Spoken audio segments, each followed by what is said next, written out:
Well. Welcome. Hey, what's good, everybody? This is Chaos Rain, and this is Chaos Uploads. And if you're new to the Chaos Rain champ, please hit that red button, that subscribe button, hit that top notification bell for uploads that I will be uploading or live streaming here on the Chaos Rain channel. Also, you can now follow me on Twitter at Chaos Rain 7 and add me as a friend Eric Rain on Facebook, and also have a Discord service. All that is on the About section on the YouTube page of Chaos Rain. So, like always, let's take a look into this article right here. Let's look at this article here. And it seems to me that scientists have possibly cured in a woman for the first time. Following a cutting edge treatment 4 years ago, the New York patent is now off of HIV medication and remains asymptomatic and healthy, research say. And as you know, this was written by Benjamin Ryan around the date of the 15th of February. And we're going to take a look at this article in its entirety. And always, I'll leave the link to the description of this article. An American research team reports that it has possibly cured HIV in a woman for the first time. Building on past success as well as failure in the HIV cure research field, these scientists use a cutting-edge stem cell transplant method that they expect will expand the pool of people who could receive similar treatment to several dozens annually. Their patients stepping into a Redfield club that include 3 men whom scientists have cured or very likely cure of HIV. Research also knows of 2 women whose own immune systems have quite extraordinarily apparently vanquished the virus. Carl Feldbeck, a director of the Division of AIDS at the National Institute of Allergies and Infectious Disease, one of the multiple divisions of the National Institute of Health that funds the research network behind the new case study, told NBC News that the accumulation of the repeated apparent trump in curing HIV continues to provide hopes. If you know, it's hopes, which we know what that means. It is important that there continue to be success along this line, he said. In the first case of what was ultimately deemed a successful HIV cure, investigators treat the American Timothy Ray Brown for acute myeloid leukemia, or AML.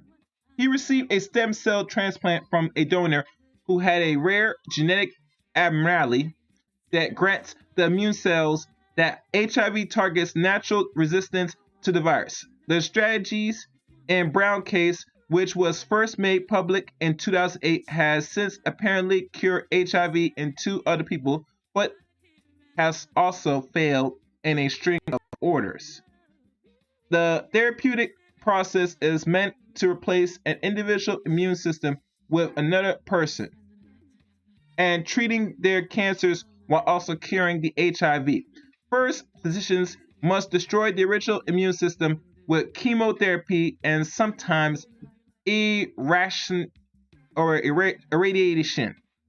The hopes is that this also destroys as many immune cells as possible that still quite harbor HIV despite effective antiviral treatments, then proving the transplant HIV resistant stem cells engrafted properly new viral copings that might emerge from any remaining infection cells will be unable and to affect any other immune cells.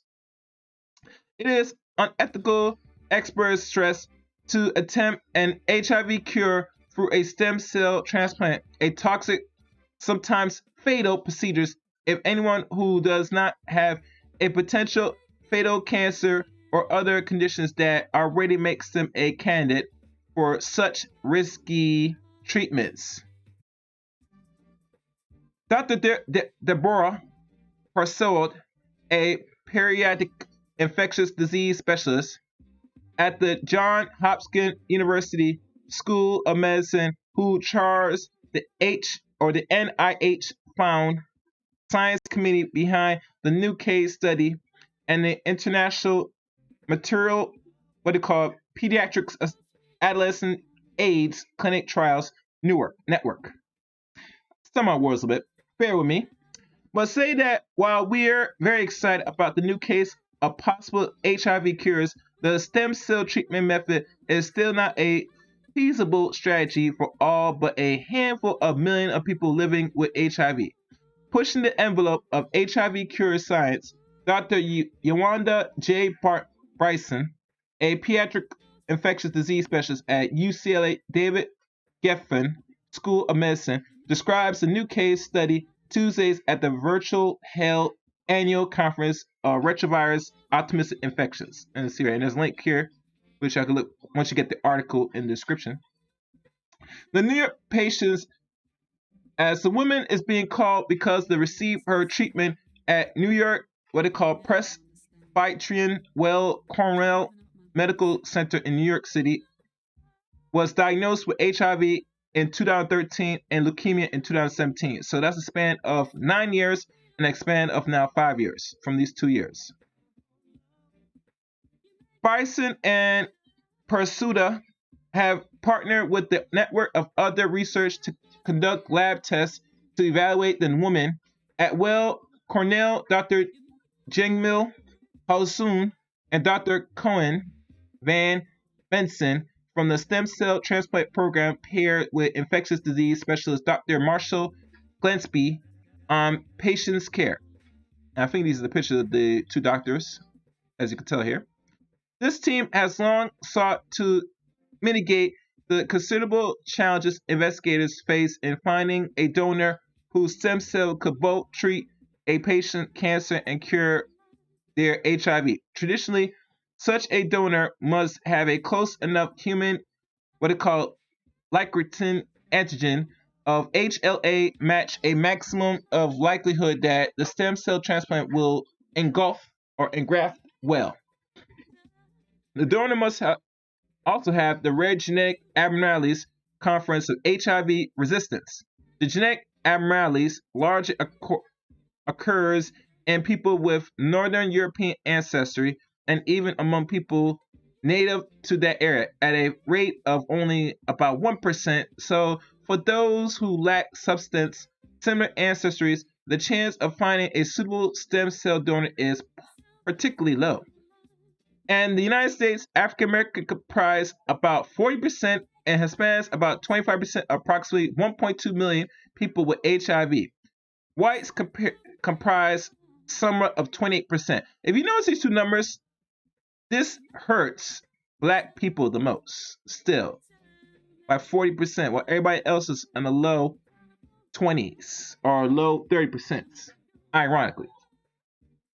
The cutting-edge treatment and the procedures used to treat the New York patient known as harpoon cord transplant was developed by the Well Cornell team of expanding cancer treatment options.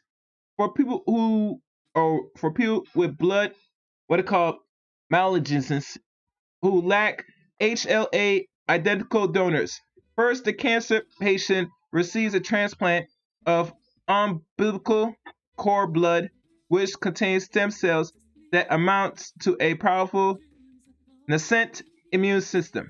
A day later, they receive a large graft of adult stem cells. The adult stem cells flourish rapidly, but over time they are entirely replaced by cord blood cells. And compared with adult stem cells, cord blood is more adaptable, generally requires less of the close HLA matches to succeed in treatment cancers and cause fewer complications. Cord blood, however, does not or not typically yield enough cells to be effective as a cancer treatment in adults, so transplants of such blood have traditionally been largely limited to pediatric oncology. I'm butchering the name, mind you. In haplocore transplants, the additional transplantation of stem cells from adult donor, which provides a plethora of cells, can help compensate for the paucity of cord blood cells. The role of the adult donor cells is to hasten the early engraftment procedures of render the transplant easier and safer. Van Benson said, for the New York patients who has a mixed race ancestry, the Wellian Cornell team and its collaborators found the HIV resistant genetic abnormalities in the umbilical cord blood of an infant donor. The pair is transplanted of those cells with stem cells from an adult donor. Both donors were only a partial HLA match to the woman, but the combination of the two transplants allowed for this. We estimate that there are approximately 50 patients per year in the US who could benefit from this procedure. Van Benson said of Hapol cord transplants using HIV cure therapy, the ability to use partial matches umbilical cord blood grafting great increase the likelihood of finding suitable donors for such patients. Another benefit of relying on cord blood is that banks of this resource are much easier to screen in large numbers for the HIV resistance abnormalities than the bone marrow registries from which oncologists find stem cell donors before the New York patients become a candidate for the HapoCore treatment. Bison and her collaborators had already screened analysis of cord blood samples in search of genetic abnormalities. Interesting, very interesting. So if we keep going, move forward.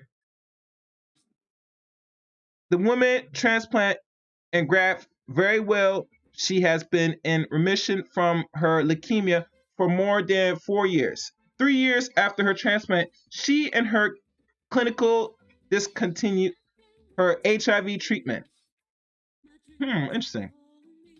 14 months later, she still has experienced no resurgence of the virus. Interesting. Multiple ultrasensitive tests can detect no signs in the woman's immune cells of any HIV capable of replicating, nor can be research detect any HIV antibodies of immune cell programs to go after the virus.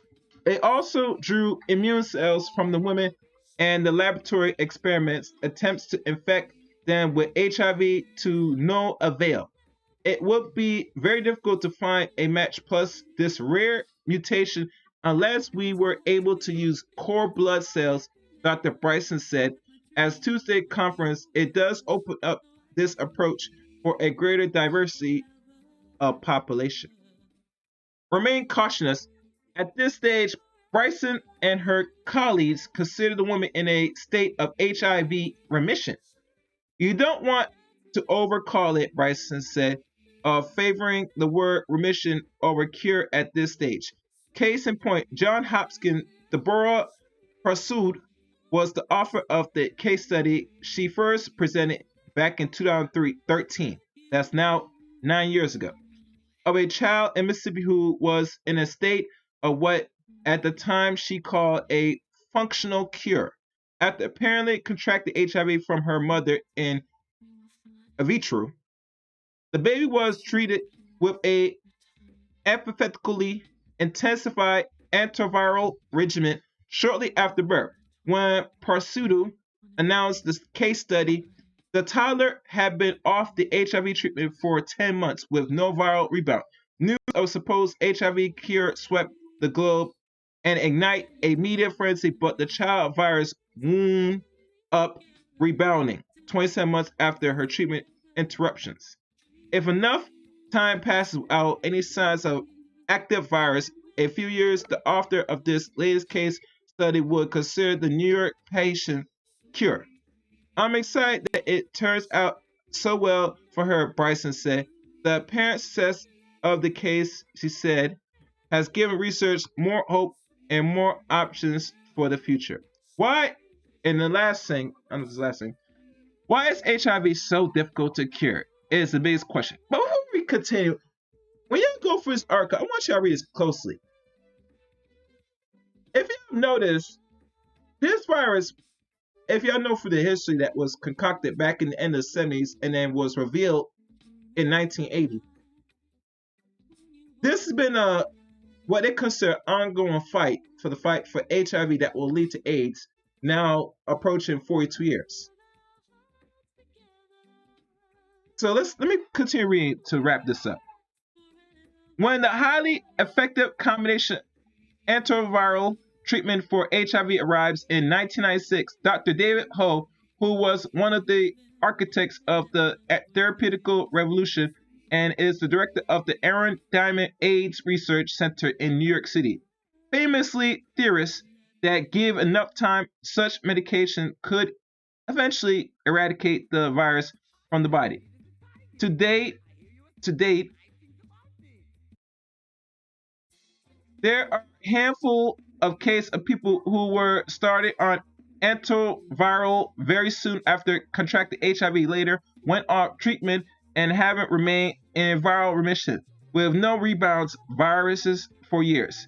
Otherwise, whole predictions was or has proven false during the past quarter centuries. HIV cure research have learned in increasing eradicating detail what a daunting task it is not only to cure HIV, but to develop effective corrective therapies that are safe and scalable. HIV maintenance, such as permanent presence in the body, because shortly after infection, the virus splices its genetic code into long-lived immune cells that will enter a resting state, meaning they stop carrying out new viral copies. Antiviral only works on replicating cells on HIV, can remain under the radar of such medications in resting cells for extended periods, sometimes years. Absence any HIV treatment, such cells may restart their engine at any time and repopulate the body with massive amounts of virus. Timothy Brown case published in 2009 ignite the HIV cure research field, which has been seen soaring financially investments since. In 2019, research announced 2 new cases of HIV remissions following treatment that mirrors what Brown received. These include London residents Adam Costello, who had Hodgkin's leukemia, and a man of Düsseldorf, German, who had AML. That's a very big word.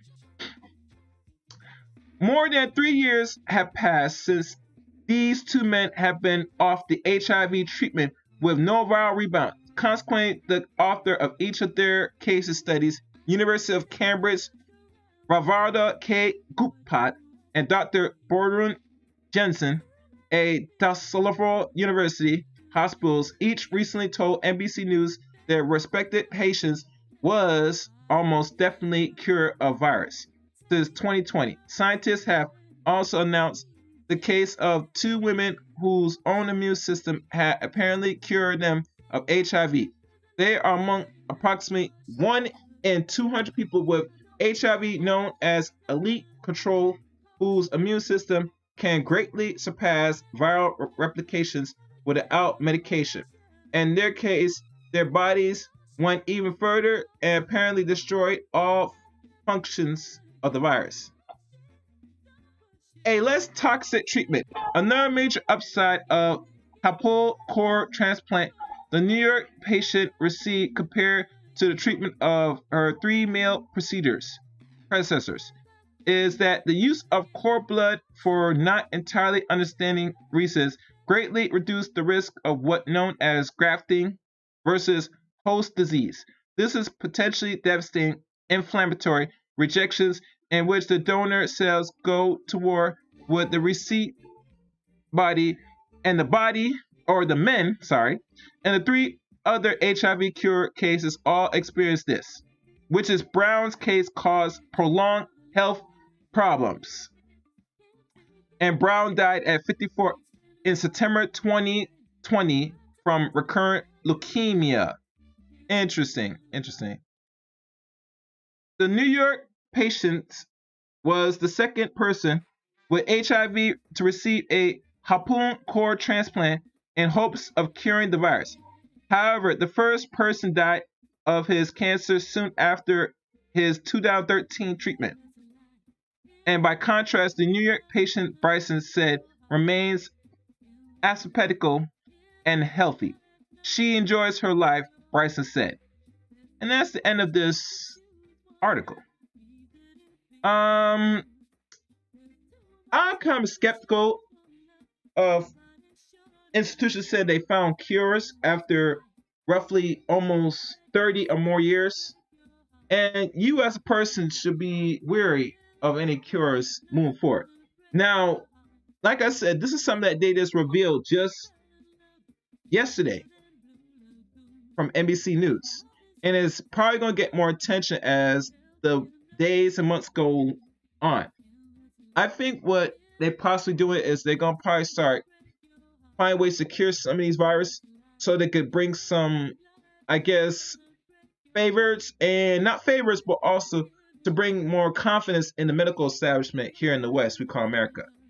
So for them to roll this out now, the timing is very odd, but is expected now because a lot of people are very much cautious with the medical establishment here in America. But like always, this is just my take on it. So what's your take? What's your thoughts? The article's in the description list so you can read it for yourself.